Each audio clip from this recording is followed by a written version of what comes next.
Lecture number हमारा 74 होगा। Lecture number हमारा 74 है और ये हमारी प्रिंसिपल ऑफ इकोनॉमिक्स की क्लास है और जो कि मोस्ट प्रोबेबली आज लास्ट क्लास होगी। मैं यहाँ पे लिख भी देता हूँ, last class of this session. लें जी, हम लोग चैप्टर नंबर कर रहे थे 12, जो कीसन की बुक है उसका चैप्टर नंबर 12 है।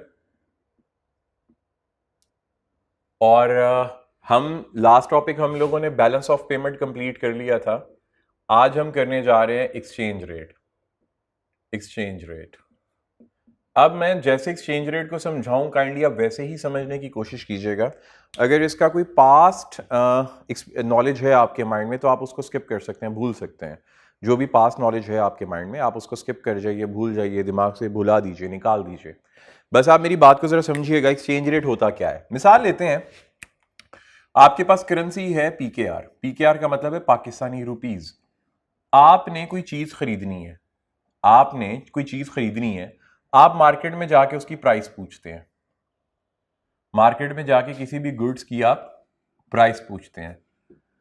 अगर तो वो प्राइस आपको समझ में आती है तो आप उसके पैसे पे करते हैं, वो प्रोडक्ट आपकी जेब में आ जाती है, आपकी तरफ से पैसे उठ के उसके पास चले जाते हैं। इसी तरह जब हमने कोई फॉरेन करेंसी खरीदनी हो, और फॉरेन करेंसी कौन सी, स्पेशली डॉलर, जब भी हमने डॉलर खरीदना हो तो डॉलर खरीदने के लिए हमें पीकेआर देना पड़ेगा। पीकेआर का मतलब पाकिस्तानी रुपीस देने पड़ेंगे। डॉलर खरीदने के लिए हम जो प्राइस पे करेंगे उस प्राइस को हम एक्सचेंज रेट कहते हैं। उस प्राइस को हम एक्सचेंज रेट कहते हैं। जिस तरह हमने किसी गुड्स को खरीदना होता है उसी तरह अगर हमने डॉलर को खरीदना हो तो उसको हम डॉलर को खरीदने के लिए हम क्या पे करेंगे, पैसे पे करेंगे। बड़ी सिंपल सी बात है। आपने लॉ ऑफ डिमांड पढ़ा, आपने लॉ ऑफ डिमांड पढ़ा, इसी तरह आपने लॉ ऑफ सप्लाई भी पढ़ा। अब लॉ ऑफ डिमांड क्या कहता है, अगर किसी चीज की प्राइस कम होती है तो उसकी क्वांटिटी डिमांड बढ़ जाती है, और अगर किसी चीज की प्राइस बढ़ जाती है तो उसकी क्वांटिटी डिमांड कम हो जाती है। लॉ ऑफ सप्लाई क्या कहता है, अगर किसी चीज की प्राइस बढ़ती है तो उसकी क्वांटिटी डिमांड बढ़ जाती है, और अगर किसी चीज की प्राइस कम होती है तो उसकी क्वांटिटी डिमांड कम हो जाती है। Other things remain constant.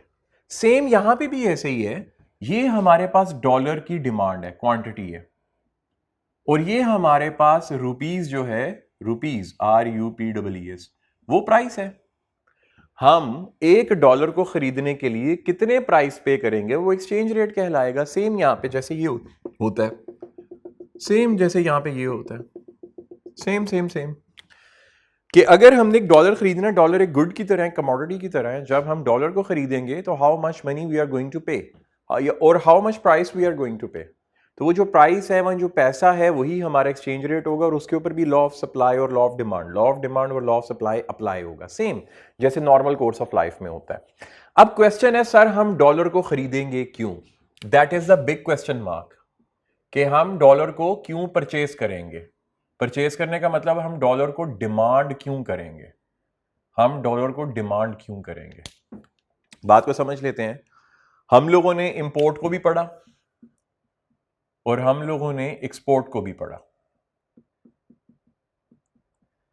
यानी कि ये दोनों हिस्से हैं इंटरनेशनल ट्रेड के। ये दोनों हिस्से इंटरनेशनल ट्रेड के हैं। जब भी हम बात करेंगे कि हम डॉलर की डिमांड करेंगे तो इसका मतलब क्या होगा, जरा समझ लेते हैं। इसका मतलब ये है कि हमने मनी एक्सचेंजर, अब मनी एक्सचेंजर क्या होता है, ऐसा बंदा जिसके पास डॉलर होते हैं, जो कि बैंक होते हैं। मनी एक्सचेंजर के पास जाना है और जाके डॉलर को खरीदना है। हम रुपीस पे करेंगे, हम रुपीस पे करेंगे, उसके अगेंस्ट हमें डॉलर मिलेंगे। रुपीस पे करेंगे, उसके अगेंस्ट हमें डॉलर मिलेंगे। रुपीस पे किए, डॉलर मिले, पे किए, डॉलर मिले, पे किए, डॉलर मिले। कहानी खत्म हुई। आगे चलते हैं थोड़ा सा। क्वेश्चन है, हम डॉलर क्यों खरीद रहे हैं? यही तो क्वेश्चन है कि why we are purchasing dollar. भाई, जब हम इंटरनेशनल ट्रेड करेंगे और स्पेशली इंपोर्ट करेंगे, क्या करेंगे? इंपोर्ट। इंपोर्ट किस चीज को करेंगे? गुड्स को या सर्विसेज को। चाइना से मैंने सामान खरीदा, मैंने चाइना से ये मार्कर खरीदा, तो चाइना मुझे क्या कहता है? चाइना कहता है भाई देखो, तुम मुझे ये मार्कर की जो प्राइस पे करोगे वो डॉलर में पे करोगे। किस में पे करोगे? डॉलर में। डॉलर में तुम मुझे प्राइस पे करोगे। मैं तुम्हारे पाकिस्तानी रुपये को नहीं जानता, मैं डॉलर को जानता हूं। तो मैं चाइना से पूछता हूँ, चाइना अंकल ये मार्कर कितने का है? तो वो कहता है ये मार्कर $2 का है, ये मार्कर $2 का है। मतलब क्या हुआ कि चाइना से अगर मैंने ये एक मार्कर मंगवाना है तो मुझे उसको $2 देने पड़ेंगे। ठीक है अंकल, दे देते हैं। इसका मतलब इस मार्कर को खरीदने से पहले बीइंग अ पाकिस्तानी मैं क्या खरीदूंगा? डॉलर खरीदूंगा। तो जब मैं डॉलर को खरीद रहा हूं, ले जाइए बैग, आप लोग ले जाइए आके बैग, हाँ ले जाइए आके, कोई मसला नहीं है। नहीं, यहाँ पे नहीं होनी, साथ वाले रूम में होगी। तो जब मैं डॉलर को परचेज सॉरी मार्कर को परचेज करूंगा तो उससे पहले मुझे डॉलर परचेज करना पड़ेंगे, क्योंकि आई हैव टू पे द फॉरेन ऑब्लिगेशन। और फॉरेन ऑब्लिगेशन क्या है? मुझे ये डॉलर पे करना है, मुझे ये मार्कर खरीदना है। तो इसलिए जब जब इंपोर्ट होगी, जब जब इंपोर्ट होगी, तब तब मैं डॉलर की डिमांड करूंगा, तब तक मैं डॉलर की डिमांड करूंगा।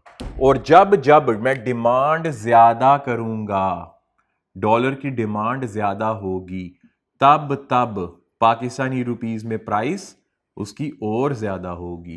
क्योंकि हमने डिमांड पुल इन्फ्लेशन में पढ़ा, किसी भी चीज की डिमांड बढ़ा दो तो उसके पैसे बढ़ जाते हैं।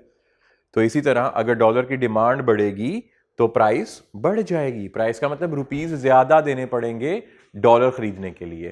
क्लास सामने रूम में है, बैग ले लें आप लोग, बैग की कोई टेंशन नहीं है।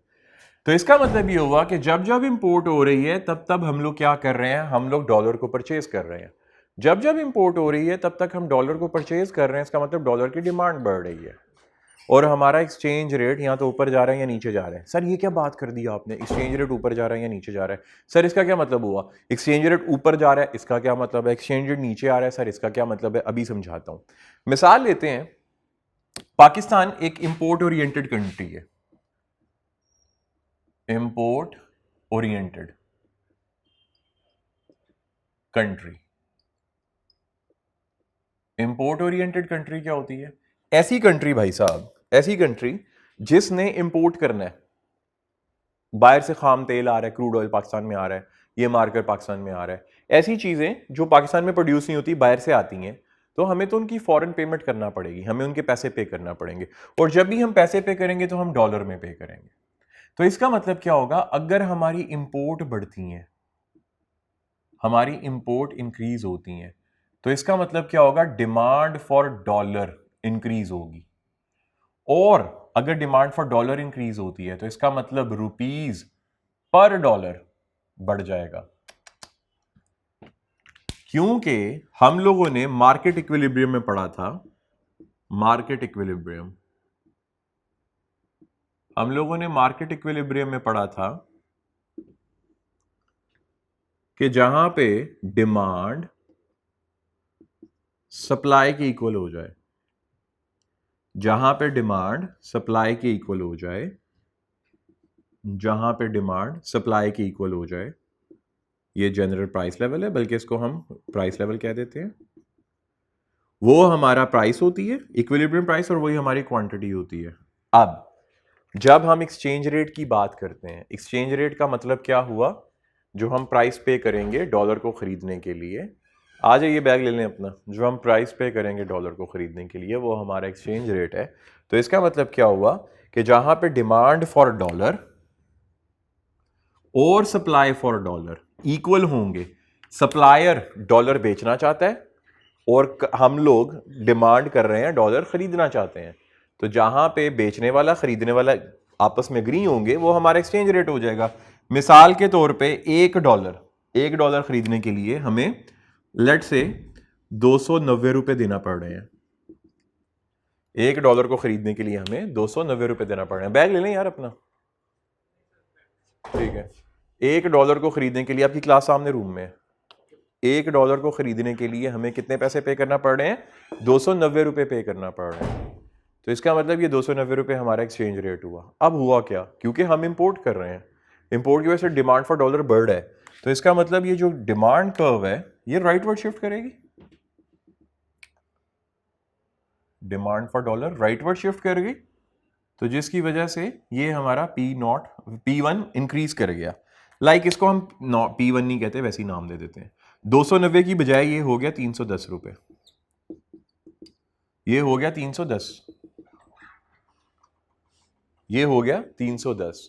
जब ये प्राइस 290 से बढ़ के 310 पे चली जाए तो इसे हम क्या कहते हैं? इसे हम कहते हैं जब जब जब बात को लिख लीजिएगा, जब 290 से प्राइस इंक्रीज होके 310 पे चली गई। क्यों? क्योंकि हम डिमांड फॉर डॉलर ज्यादा कर रहे थे। ज्यादा क्यों कर रहे थे? क्योंकि हम इंपोर्ट ज्यादा कर रहे थे। मतलब क्या हुआ? विड्रॉल ज्यादा हो रहा था, विड्रॉल ज्यादा हो रहा था। तो एक्चुअली में होगा क्या? इस पूरे सिनेरियो को क्या कहते हैं? इस पूरे सिनेरियो को कहते हैं appreciation, appreciation of foreign foreign currency, या depreciation, depreciation of local currency. Appreciation of foreign currency या डेप्रिसिएशन ऑफ लोकल करेंसी। मतलब एप्रिसिएशन ऑफ फॉरेन करेंसी का मतलब कि पहले डॉलर सस्ता मिल रहा था 290 का, अब डॉलर महंगा मिल रहा है, इसका मतलब डॉलर की वर्थ बढ़ गई। और डेप्रिसिएशन ऑफ लोकल करेंसी का क्या मतलब हुआ? डेप्रिसिएशन ऑफ लोकल करेंसी का क्या मतलब हुआ? पहले पाकिस्तानी रुपी 290 रुपए में एक चीज मिल रही थी, अभी उसी चीज को खरीदने के लिए 310 रुपए देने पड़ रहे हैं। जुल्म नहीं हो गया? 20 रुपए महंगे देते। इसका मतलब डेप्रिसिएशन का मतलब हमारी करेंसी की, लोकल करेंसी की औकात कम हो गई और फॉरेन करेंसी की औकात ज्यादा हो गई। ये इसका मतलब हो गया भाई साहब। सर मुझे एक बात बताइए, क्या हमारी लोकल करेंसी भी अप्रिशिएट होती है? हाँ बिल्कुल अप्रिशिएट होती है। सर कैसे अप्रिशिएट होती है? अगर हम एक्सपोर्ट ज्यादा करें, अगर हम एक्सपोर्ट ज्यादा करें। सर एक्सपोर्ट ज्यादा कैसे होगी? भाई अगर हम ऐसी प्रोडक्ट प्रोड्यूस करें, बेटा बैग ले लीजिए अपने, अपनी प्रोडक्ट ऐसी प्रोड्यूस करें जो बड़े कमाल की हो और गोरे कहें हमने ये प्रोडक्ट खरीदनी है। तो अगर गोरे कह रहे हैं हमने ये प्रोडक्ट खरीदनी है, इट मींस हमारी प्रोडक्ट की वर्थ बढ़ रही है, हमारी प्रोडक्ट एक्सपोर्ट ज्यादा हो रही है। क्या बात है यार। अगर एक्सपोर्ट ज्यादा हो रही है तो हम गोरों को क्या कहेंगे? गोरा अंकल सुनो मेरी बात, अगर मार्कर मैं बना रहा हूं, ये मार्कर मैं बना रहा हूं, तुम्हें चाहिए तो मुझे डॉलर दो। मैंने रुपीज में नहीं ट्रेड करनी। जैसे यहां पे मुझे डॉलर बाहर देना पड़ रहा है, अब मैं डॉलर रिसीव करूंगा। तो इसका मतलब गोरा पहले क्या करेगा? ये मार्कर खरीदने के लिए, बेटा ले लें बैग अपना, ये मार्कर खरीदने के लिए जो मुझसे उसने खरीदना है, सबसे पहले तो डॉलर खरीदेगा, क्योंकि उससे डॉलर मुझे पे करना है। तो जब वो डॉलर खरीद के मुझे पे करेगा, इसका मतलब क्या होगा? डॉलर मेरी पॉकेट में आ रहा है और मेरी तरफ से ये मार्कर बाहर जा रहा है। इसका मतलब क्या हो रहा है? Financial injection. इसका मतलब है फाइनेंशियल इंजेक्शन हो रहा है। अब जब फाइनेंशियल इंजेक्शन हो रहा है तो मेरे पास सप्लाई ऑफ डॉलर बढ़ रही है, मेरे पास सप्लाई ऑफ डॉलर बढ़ रही है, क्योंकि गोरा डॉलर मुझे देके जा रहा है। जब एक्सपोर्ट बढ़ेगी, जब भी एक्सपोर्ट बढ़ेगी तो supply of dollar, supply of dollar बढ़ेगा। तो जिसकी वजह से सप्लाई कर्व, तो जिसकी वजह से supply curve CURVE, supply curve rightward shift होगी, राइटवर्ड शिफ्ट होगी। और कैसे शिफ्ट होगी ये देखिए, ये डिमांड फॉर डॉलर है, ये सप्लाई फॉर डॉलर है, ये एक्सचेंज रेट है इस टाइम का, लाइक 290 रुपए, और ये उसकी क्वांटिटी है, ये सप्लाई फॉर डॉलर है। अब जरा बात को देखिए, अब हुआ क्या? हमने एक्सपोर्ट ज्यादा की जिसके इवज हमें डॉलर मिल गए और हमारे पाकिस्तान में डॉलर आ गया, तो सप्लाई कर्व राइटवर्ड शिफ्ट। ये तो सप्लाई फॉर डॉलर जब राइटवर्ड शिफ्ट होगी तो भाई 290 की बजाय अब हम डॉलर को 270 रुपए में खरीद सकेंगे, प्राइसेस कम हो गई। अगर ऐसी सिचुएशन होती है कि पहले आप एक चीज को खरीदने के लिए 290 पे कर रहे थे, अब आप उसी चीज को खरीदने के लिए 270 पे करोगे, ठीक है ना? क्योंकि आपके पास डॉलर क्वांटिटी में ज्यादा आ गया, आप खरीदने क्यों है? आपने यहीं से पे कर देना जो ये वाला डॉलर आया, अगर इंपोर्ट करनी पड़े तो इसे क्या कहेंगे? अगर ये वाला सिनेरियो हो जाए तो इसे कहेंगे भाई एप्रिसिएशन,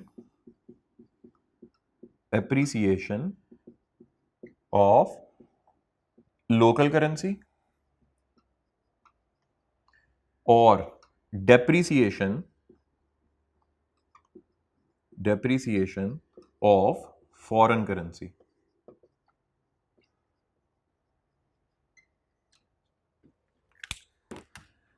इन दो सिचुएशंस की वजह से हम फॉरेन एक्सचेंज को या एक्सचेंज रेट को डिटरमिन करते हैं। एक इंपोर्ट हो तो डॉलर की डिमांड बढ़ेगी जिससे हमारी लोकल करेंसी डेप्रिशिएट करेगी, और अगर एक्सपोर्ट ज्यादा हो तो हमारे पास डॉलर की सप्लाई बढ़ेगी, तो जिसकी वजह से क्या होगा, हमारे पास डॉलर की सप्लाई बढ़ेगी तो हमारी लोकल करेंसी एप्रिशिएट करेगी। ये आप लोगों ने याद रख लेना है। इसे कहते हैं डिटर्मिनेशन ऑफ एक्सचेंज रेट। अब चूंकि ये वीडियो लेक्चर है तो आपके पास ये रिकॉर्डिंग में आ गया, इसको नोट कर सकते हैं। मैं इसको मिटा रहा हूं। मैं ये वाला एरिया मिटा देता हूं। अब एक्सचेंज रेट को डिटरमिन करने के हमारे पास दो मेथड होते हैं।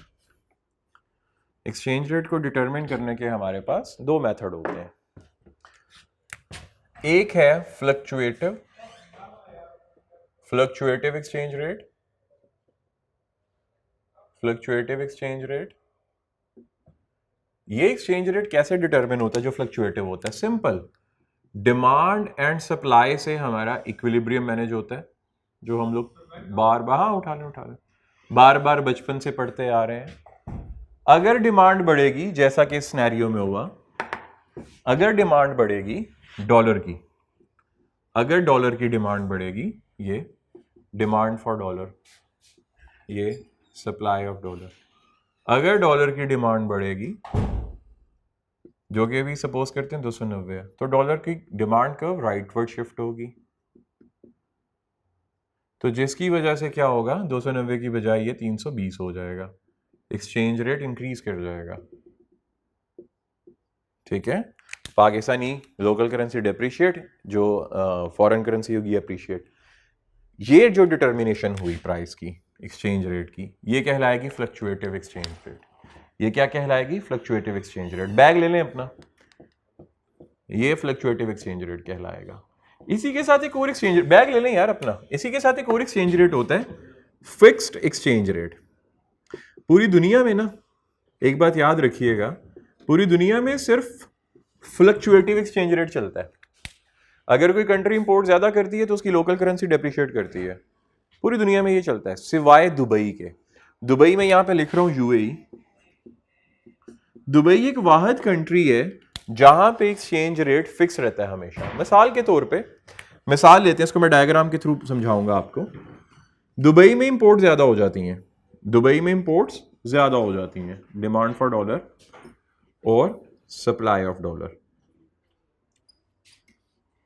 दुबई का एक्सचेंज रेट होता है 3.24 दिरहम पर डॉलर, क्योंकि दुबई में डीएचएम है, दिरहम है वहां पे। 3.24 दिरहम पर डॉलर उसका अभी का करंट एक्सचेंज रेट है।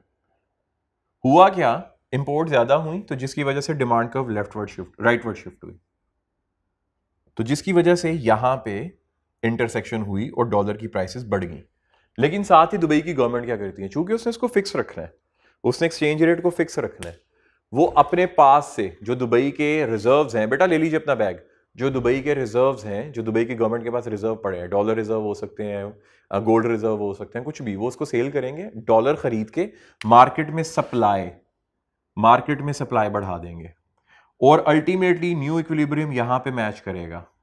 तो इसी के ऊपर प्राइस फिक्स रहेगी, क्योंकि जितने से डिमांड बढ़ेगी दुबई की गवर्नमेंट इंटेंशनली उतने से ही सप्लाई पल्ले से दे देगी, क्योंकि जब एक्सचेंजर डॉलर बेचता है ना, तो वो डॉलर को खरीदता कम कीमत पे, बेचता ज्यादा कीमत पे, ताकि प्रॉफिट कमाए। लेकिन इस सिनेरियो में क्या होगा, जो दुबई की गवर्नमेंट होगी वो उसको उसी पुरानी कीमत पे बेचेगी। जितनी डिमांड बढ़ेगी उस डिमांड को फुलफिल करने के लिए वो अपनी जेब से डॉलर पे करेगी, ताकि जो एक्सचेंज रेट है वो फ्लक्चुएट ना हो। जिस तरह ये फ्लक्चुएट हो रहा है, इंक्रीज भी हो सकता है, डिक्रीज भी हो सकता है, यहां पे वो नहीं होगा। तो ये हमारे पास दो मेथड हैं एक्सचेंज रेट को डिटरमिन करने के। अब यहीं से एक और कॉन्सेप्ट निकलता है, उसे कहते हैं जे कर्व। अभी आपको ऐसा फील हो रहा होगा कि शायद मैं बुक से नहीं करवाऊंगा, मैंने भी सारा बुक से करवाना है आपको। पहले मैं बस ये कर लूं, आपको जो कॉन्सेप्ट्स हैं वो दे दूं, फिर उसके बाद मैं आराम से बैठ जाऊंगा और फिर आपको पढ़ाता रहूंगा मजे मजे से। अब यहीं से हमारे पास एक नया कॉन्सेप्ट स्टार्ट होता है जिसको हम कहते हैं J curve. J curve basically एक पॉलिसी का नाम है। जब भी हमारे पास करंट अकाउंट डेफिसिट होता है, करंट अकाउंट डेफिसिट होता है। आप लोगों को लास्ट लेक्चर में पता भी है करंट अकाउंट डेफिसिट क्या चीज़ है। करंट अकाउंट डेफिसिट का मतलब है इंपोर्ट बिल ज़्यादा, एक्सपोर्ट बिल कम। जब भी हमारे पास करंट अकाउंट डेफिसिट होगा तो होगा क्या, हमारी लोकल करेंसी डेप्रिशिएट करेगी, हमारी लोकल करेंसी डेप्रिशिएट करेगी। जब हमारी लोकल करेंसी डेप्रिशिएट करती है तो पाकिस्तान में रेस्टलेसनेस आती है, क्योंकि करंट अकाउंट डेफिसिट हुआ। मिसाल ले लेते हैं, इंपोर्ट है $40 बिलियन की और एक्सपोर्ट है लेट से $42 बिलियन, 37 बिलियन की। ये 40 माइनस 37 $3 बिलियन का, $3 बिलियन का हमारे पास क्या है, लाइक डेफिसिट है। गवर्नमेंट चाहती है यार मैंने इस डेफिसिट को खत्म करूं जे कर्व पॉलिसी से। इकोनॉमिस्ट कहते हैं जी हम जे कर्व पॉलिसी लगा सकते हैं। अब जरा रुक जाते हैं, जे कर्व पॉलिसी क्या है? गवर्नमेंट कहती है जानबूझकर अभी अगर मैं मार्केट से डॉलर खरीदूं तो मुझे पाकिस्तानी 290 रुपए पे करना पड़ेंगे। किसको खरीदने के लिए? $1 को खरीदने के लिए। $1 को खरीदने के लिए मुझे 290 रुपए पे करना पड़ेंगे। गवर्नमेंट जानबूझकर इंटेंशनली डेलिबरेटली इसकी प्राइस को डीवैल्यू करती है, डॉलर की प्राइस को डीवैल्यू करती है, इसको जानबूझकर 310 पे ले जाती है, 310 पे ले जाती है कि हमारे लोकल बंदे को अगर इंपोर्ट करनी है या एक्सपोर्ट करनी है तो उसको 310 रुपए देने पड़ेंगे इन ऑर्डर टू गेट $1। अभी काफी टाइम लगेगा, आप कर ले, मैं आ जाऊंगा, कोई मसला नहीं है। आज मेरी लास्ट क्लास है बेसिकली, ठीक है। मुझे ये पे करना पड़ेगा, 310 रुपए पे करना पड़ेंगे $1 के एवज। वो काम खराब हो गया। गवर्नमेंट कर क्यों रही है आप जरा समझते हैं। गवर्नमेंट ने डीवैल्यू पॉलिसी की, डीवैल्यूएशन पॉलिसी लगाई। एक बात याद रखिएगा, जे कर्व या डीवैल्यूएशन पॉलिसी एक ही चीज के दो नाम है। ये तब लगाते हैं जब जब जब जब एक्सपोर्ट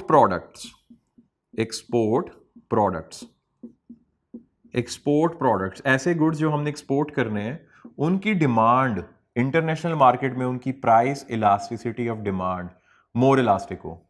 क्या होनी चाहिए? मोर इलास्टिक,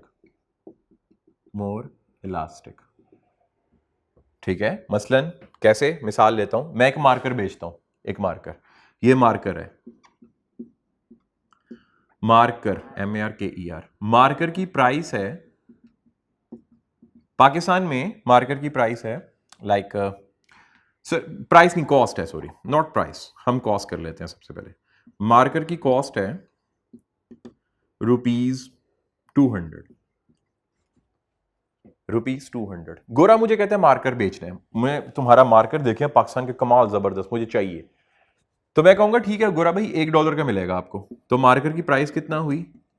$1। ये हो गई प्राइस। अगर मैंने डीवैल्यू नहीं किया, पुरानी प्राइस पे ही मार्कर बिक रहा है, तो मार्कर के अगेंस्ट मुझे कितने पैसे मिलेंगे? मुझे पाकिस्तानी रुपीस में मिलेंगे 290 रुपए, क्योंकि गोरा मुझे $1 देगा, मैं बैंक में जाऊंगा, $1 बैंक वालों को दूंगा, मेरे पास आ जाएगा 290 रुपए। मुझे प्रॉफिट कितना हुआ? मुझे सीधा सीधा 90 रुपीस का प्रॉफिट हुआ, मैं खुश। अब गवर्नमेंट ने क्या किया, करंट अकाउंट डेफिसिट को ठीक बनाने के लिए गवर्नमेंट ने क्या किया, डीवैल्यू कर दिया। पहले मुझे कितना मिल रहा था? $1 के एवज 290। अब मैं अगर एक्सपोर्ट करूंगा यही मार्कर, तो अब मुझे कितने पैसे मिलेंगे? मुझे तो $1 ही मिलना है ना, मुझे $1 ही मिलना है। अब मैं जब $1 को एक्सचेंज करवाऊंगा तो 310 रुपए। अब प्रॉफिट कितना हुआ?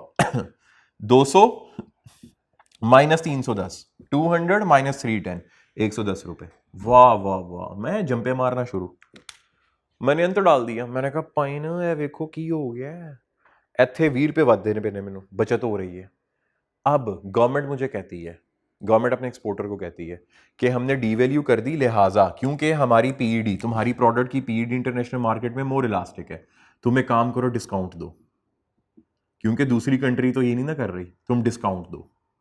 जब मैं उसकी मार्कर की प्राइस $1 की बजाय 0.93 सेंट या 94 सेंट कर दूंगा, 94 सेंट कर दूंगा।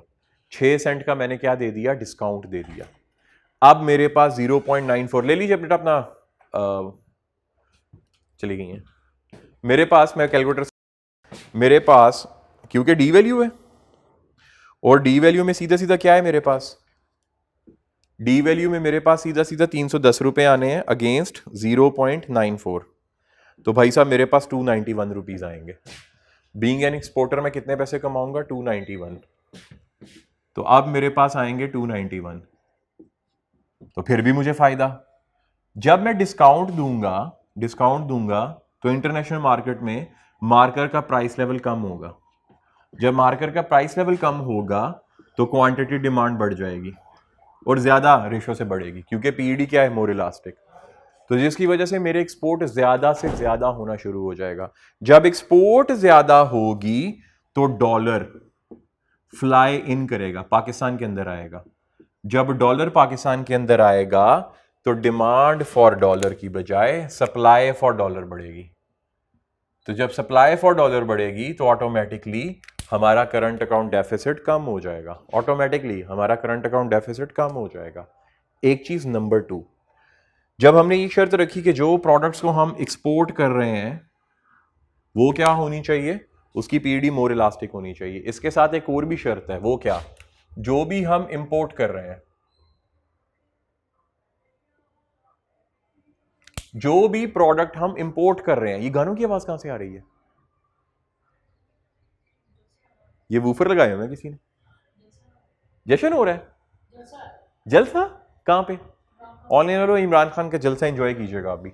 जब हम इंपोर्ट ज्यादा करेंगे, ओ सॉरी, जब हम इंपोर्ट करें, क्योंकि देखो इंटरनेशनल ट्रेड में तो एक्सपोर्ट और इंपोर्ट दोनों ही हो रहे हैं ना।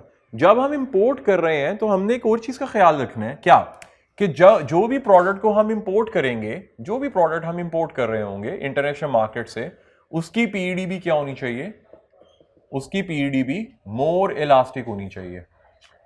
एक बात याद रखिएगा, जब भी डीवैल्यूएशन पॉलिसी लगाते हैं तो PED of import and PED of export दोनों मोर इलास्टिक होनी चाहिए, अदरवाइज ये काम खराब कर देगी, अदरवाइज ये पॉलिसी नहीं लगाते। अगर PED of import less elastic हुई तो हम ये पॉलिसी नहीं लगाएंगे, कतन नहीं लगाएंगे। तो अब क्या हुआ, हमने इंपोर्ट प्रोडक्ट को देखा, जो भी हम गुड्स बाहर से मंगवा रहे हैं उनकी पीडी मोर इलास्टिक है, यानी कि वो नेसेसिटी ऑफ लाइफ नहीं है। तो तब क्या हुआ, पहले मुझे 290 रुपए का डॉलर खरीदना पड़ता था, $1, उसके बदले में इंटरनेशनल पेमेंट करता था। मिसाल ले लेते हैं, एक प्रोडक्ट है वो $10 की आती है, वो $10 की आती है, तो मुझे गोरे को कितने पैसे देने पड़ेंगे, 2900 रुपया। 2900 रुपए की मैं चीज पाकिस्तान में मंगवाऊंगा, 200 रुपए अपना प्रॉफिट रखूंगा, 200 रुपए अपना प्रॉफिट रखूंगा, तो प्राइस कितनी हो जाएगी, 3100। अब डीवैल्यूएशन हुई तो डॉलर भाई साहब पहुंच गए 310 पे, $1। अब मैंने क्या करना है, मैंने तो गोरे को $10 ही देने हैं, अब मुझे देने पड़ेंगे 3100। जब 3100 रुपया देना पड़ेगा और अपना मैं मार्जिन 200 रुपया रखूं, तो फिर अपना प्रॉफिट मार्जिन में 200 रखूं, तो फिर कितने पैसे देने पड़ेंगे, 3300। इसका मतलब लोकल मार्केट में प्राइस लेवल बढ़ गया। अब चूंकि हमने देखा इसकी पीईडी मोर इलास्टिक है और प्राइस लेवल बढ़ गया, प्राइस बढ़ने से क्वांटिटी डिमांड कम होगी ज्यादा रेशो से। तो इसका मतलब क्या होगा, शुरू में तो मेरी इंपोर्ट बिल बढ़ जाएंगे, लेकिन with the passage of time जब जब लोगों को महंगी चीजें मिलेंगी, क्वांटिटी डिमांड कम होना शुरू हो जाएगी। इधर एक्सपोर्ट की क्वांटिटी डिमांड, इधर लिख देता हूं, एक्सपोर्ट की क्वांटिटी डिमांड बढ़ना शुरू हो जाएगी और इंपोर्ट की क्वांटिटी डिमांड कम होना शुरू हो जाएगी, और अल्टीमेटली हमारा जो करंट अकाउंट डेफिसिट है वो सरप्लस में कन्वर्ट होना शुरू हो जाएगा। अल्टीमेटली हमारा जो करंट अकाउंट डेफिसिट होगा वो सरप्लस में कन्वर्ट होना शुरू हो जाएगा। तो इसका मतलब जब भी हमने अपने करंट अकाउंट डेफिसिट को रेक्टिफाई करना है तो हम जे कर्व या डीवैल्यूएशन पॉलिसी लगा सकते हैं। इसकी डायग्राम कुछ इस तरह से बनती है, ये पॉजिटिव है, ये नेगेटिव है, और हम यहां पे कहीं पे खड़े हैं, ये करंट अकाउंट डेफिसिट है, ठीक है, हम यहां पे कहीं पे खड़े हैं। और शुरू में जब हम पॉलिसी लगाते हैं तो उसके असरात क्या होते हैं कि हमारी इंपोर्ट बिल बढ़ जाता है, क्योंकि देखो हर पॉलिसी का ना टाइम लैग होता है। आज आप पॉलिसी लगाओ तो ये नहीं होगा कि उसका असरात कल नजर आना शुरू हो जाएंगे, 4-5-6 महीने लगते हैं, क्योंकि लोगों का एडेप्टिव बिहेवियर होता है ना, चेंज होते होते टाइम टेकिंग होता है, टाइम लग जाता है। तो इसी तरह क्या होगा, जब शुरू में करंट अकाउंट डेफिसिट होगा तो जब हम डीवेल्यूएशन पॉलिसी लगाएंगे तो करंट अकाउंट डेफिसिट और सवेयर होगा, और उसके बाद ऐसे ऐसे सही होता होता यहां पे इक्वल हो जाएगा और इस वाले एरिया में सरप्लस हो जाएगा और यहां पे डेफिसिट। लें जी, इसे कहते हैं जे कर्व। इसका जो टाइप होती है वो जे की तरह बनी होती है, जिसकी वजह से इसको जे कर्व कहा जाता है। इसी के साथ हमारा ये चैप्टर हुआ खत्म। अब आते हैं बुक के ऊपर कि आपने इसको बुक से कैसे करना है। हमारा सिलेबस भी खत्म, चैप्टर भी खत्म।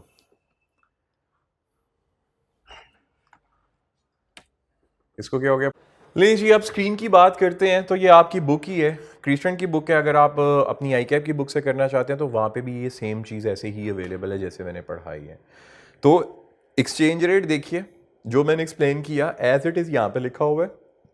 जितना मैंने उर्दू में वहाँ पे एक्सप्लेन किया, मैंने फ्लो चार्ट बना के ऊपर उसकी एक्सप्लेनेशन वही आपके साथ मैंने शेयर कर ली।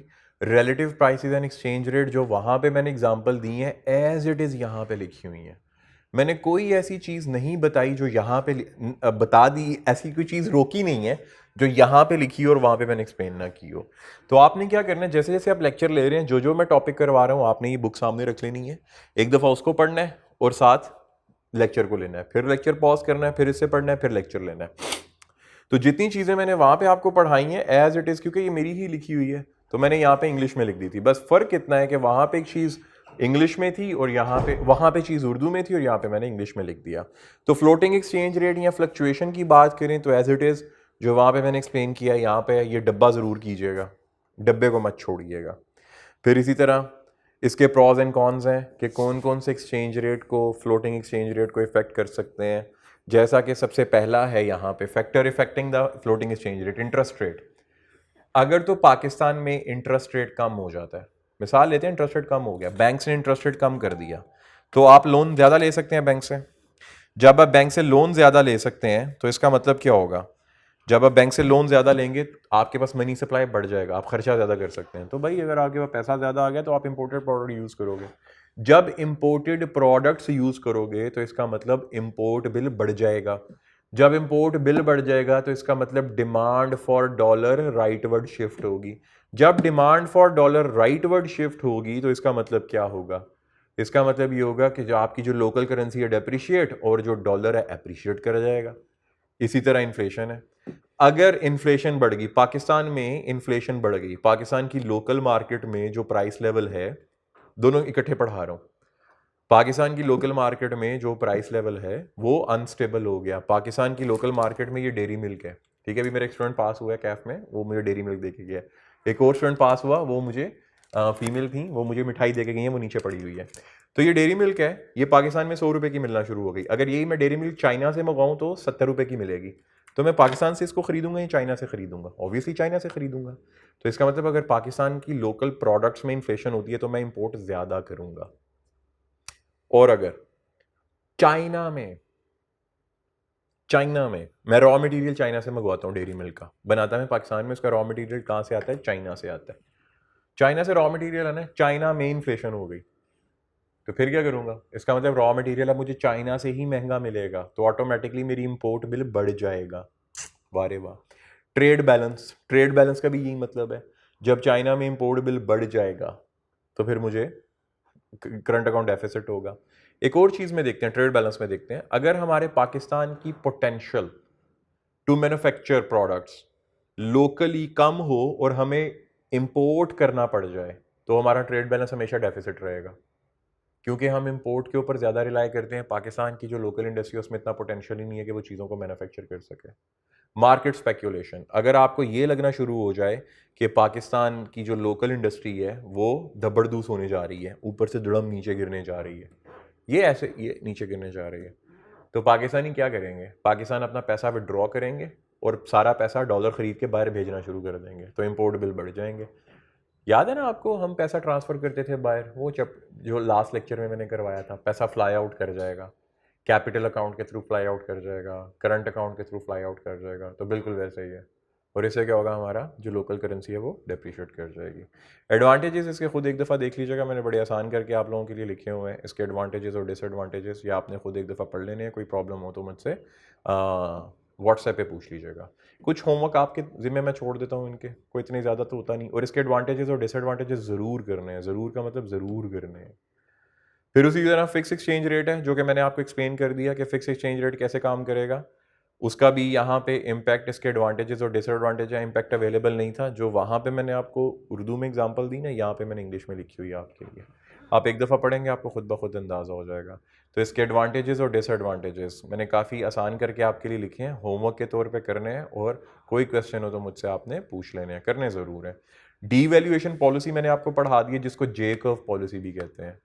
जितनी बातें मैंने उर्दू में कही मैंने यहाँ पे नोट दे के आपके लिए लिखी हुई हैं, सिर्फ आपने इसको एक दफ़ा पढ़ना है। आपको वैसे ही वो लेक्चर ले लिया ना, तो आपको ये वैसे ही एक दफ़ा पढ़ते जाओगे, सारा याद होता जाएगा। इसके बेनिफिट्स क्या हैं डीवैल्यूएशन पॉलिसी के? सबसे पहला बेनिफिट क्या है, जब हमारी करेंसी डीवैल्यू होती है, जब हमारी करेंसी डीवैल्यू होती है तो ऑब्वियसली हमारी एक्सपोर्ट सस्ती होंगी। सस्ती से मुराद ये, पहले मुझे 290 रुपये मिल रहे थे एक मार्कर के अगेंस्ट, अब मुझे मिलने हैं 310 रुपये। तो मैं क्या करूँगा, मैं यहाँ पे, और नंबर 2 मैंने दे दिया डिस्काउंट। ठीक है, मुझे पहले 290 मिल रहे थे, अब मैंने 310 का मिलेगा मुझे, लेकिन मैं उसके ऊपर डिस्काउंट दे के 291 का बेचूंगा, 291 का। अब 291 का जब मैं बेचूंगा, गोरे को डिस्काउंट दिया, गोरे ने डिमांड ज़्यादा कर दी, तो मेरे पास डॉलर की बारिश होना शुरू हो जानी है। तो मैंने क्या करना है, मैंने मार्कर की इसके रिलेटेड इंडस्ट्री की प्रोडक्शन ज़्यादा कर देनी है। इस इंडस्ट्री में फैक्टर्स ऑफ प्रोडक्शन की डिमांड ज़्यादा हो जाएगी। जब फैक्टर ऑफ प्रोडक्शन की डिमांड ज़्यादा होगी, लोगों को एम्प्लॉयमेंट मिलेगी, तो लिविंग स्टैंडर्ड ज़्यादा होंगे, मेरा एग्रीगेट डिमांड बढ़ना शुरू कर देगी, मेरा जीडीपी बढ़ना शुरू कर देगा। यही यहाँ पे पहले पैराग्राफ में लिखा है। दूसरे में क्या होगा, जब डीवैल्यूएशन हुई, इम्पोर्ट महंगी हो गई, इंपोर्ट महंगी होंगी, तो लोकल इंडस्ट्री जो है वो क्या करेगी, खुद मैन्युफैक्चरिंग स्टार्ट कर देगी, क्योंकि भाई इंपोर्ट महंगी हो गई है। जब इंपोर्ट महंगी हो गई है तो लोकल इंडस्ट्री वाले खुद उन चीज़ों को मैन्युफैक्चर करना शुरू कर देंगे, तो जिसकी वजह से हमारे लोगों को रोज़गार मिलना शुरू होगा, अनएम्प्लॉयमेंट कम होगी, इंपोर्ट बिल कम हो जाएंगे, तो हमारे लोगों के लोकल लिविंग स्टैंडर्ड हाई होना शुरू हो जाएंगे। कहानी ख़त्म। फिर इसी तरह इसकी एक्सप्लेनेशन मैंने लिख दी, जो मैंने उर्दू में आपको बताया था। एक दफ़ा पढ़ेंगे, जे कर्व का इम्पैक्ट देखेंगे, और usefulness of J curve, ten आपके सामने, जिसमें सरप्लस भी है, डेफिसिट भी है, और जे कर्व हो क्यों रहा है, वो भी सारी चीज़ें इसमें लिखी हुई हैं। डीवैल्यूएशन के साथ जे कर्व का यहाँ पे इम्पैक्ट आ गया, इसको डीवैल्यूएशन पॉलिसी भी कहते हैं, इसको जे कर्व भी कहते हैं, लेकिन बात वही करनी है आपने जो मैंने आपको एक्सप्लेन करी हुई है, उसके अलावा आपने कोई चीज़ नहीं करनी। एक लास्ट टॉपिक है छोटा सा, इन्वर्स जे कर्व। देखो, इन्वर्स जे कर्व ना सिर्फ एक थ्योरी के लिए, ये प्रैक्टिकल नहीं है, अगर आप बात को समझो। इन्वर्स जे कर्व ये होता है कि जब आपका करंट अकाउंट सरप्लस हो और आपने डेफिसिट में जाना हो, तो कौन बेवकूफ़ है जो अप्रिशिएट कर देगा अपनी करेंसी को जानबूझकर, ताकि आपकी एक्सपोर्ट बहुत महंगी हो जाए, आपकी इंपोर्ट बहुत सस्ती हो जाए। आपने, मतलब क्या हुआ, ज़रा मतलब समझ लेते हैं, उधर आ जाइएगा, ज़रा मतलब समझ लेते हैं। हमने पहले तो करेंसी को किया था डीवैल्यू जे कर्व के लिए। अब ऐसा कौन कम बख्त है जो जानबूझकर अपनी करेंसी को अप्रिशिएट करेगा, जानबूझकर अपनी करेंसी को अप्रिशिएट करेगा। अप्रिशिएट से मतलब पहले डॉलर कितने का था, 310 का, डीवैल्यूएशन के बाद मैंने इसको कर दिया 200 रुपये का। अब ये कैसे किया, ये आपके सिलेबस का हिस्सा नहीं है। अब आप मुझसे व्हाट्सएप पे ये मत पूछिएगा कि सर ये 200 का होता कैसे है, होता है कैसे होता है मुझे नहीं पता। पहले आपके एक्सपोर्टर को $1 के अगेंस्ट 310 रुपये मिल रहे थे, अब आपके एक्सपोर्टर को $1 के अगेंस्ट 200 रुपये मिलेगा, तो इसका मतलब एक्सपोर्ट महंगी हो गई। आपका एक्सपोर्टर चीखे मारेगा, वो एक्सपोर्ट कम कर देगा। इंपोर्टर की बात करते हैं, आपका इंपोर्टर था पहले वो 310 रुपये पे करता था, अब आपका इंपोर्टर 200 रुपया पे करेगा, इसका मतलब इंपोर्ट चीप हो गई, तो वो लोकल इंडस्ट्री को बम का गोला मारेगा, वो चाइना से चीज़ें मंगवाना शुरू कर देगा। पहले चीज़ 310 की आ रही थी, अब 200 रुपये की आ रही है। अगर $1 की है तो मिसाल दे रहे हैं, तो वो इंपोर्ट ज़्यादा कर देगा। तो अल्टीमेटली से होगा क्या, इससे जो आपका करंट अकाउंट सरप्लस था, बैलेंस ऑफ पेमेंट सरप्लस था, भाई साहब वो डेफिसिट में जाना, अनफेवरेबल बैलेंस ऑफ पेमेंट होना शुरू हो जाएगा। शुरू में थोड़ा सा बढ़ेगा नहीं, बस थ्योरी की हद तक है और वो डेफिसिट हो जाएगा। इस दुनिया में कोई भी ऐसी कंट्री नहीं है जो चाहती है कि उसका करंट अकाउंट डेफिसिट हो, कोई भी नहीं। बस ये थ्योरी है, उसको बयान कर दिया गया। और इसी के साथ हमारा ये चैप्टर भी ख़त्म हुआ, हमारा ये सिलेबस भी ख़त्म हुआ। अपनी दुआओं में मुझे याद रखिएगा। कभी अगर कोई मुझसे गलती हुई लेक्चर के दौरान, कोई कोताही हुई, तो प्लीज़ मुझे माफ़ कीजिएगा खुले दिल के साथ। इजाज़त दीजिए, अल्लाह हाफिज़।